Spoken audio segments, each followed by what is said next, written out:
আলাইকুম everyone, welcome back to my another blog. আজকে আমি রান্না করব খাসি রেজালা, যার কারণে প্রথমেই সাদা তেলে পেঁয়াজ কুচি, গরম মশলা, জিরের গুঁড়ো, ধনিয়ার গুঁড়ো, কিছুটা পরিমাণে কাঁচামরিচ পেস্ট, স্বাদমতো লবণ, হলুদের গুঁড়ো আর মরিচের গুঁড়ো অ্যাড করছি।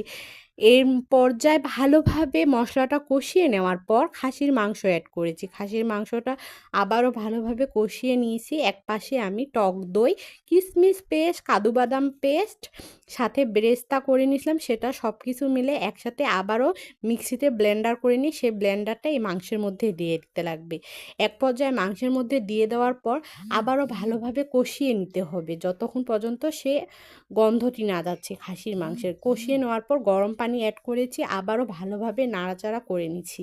এ পর্যায়ে খাসির মাংসগুলো একটু সেদ্ধ হতে দিয়েছি, একটু পরপর আবার নাড়ে নিচ্ছিলাম যাতে তলায় লেগে না যায়।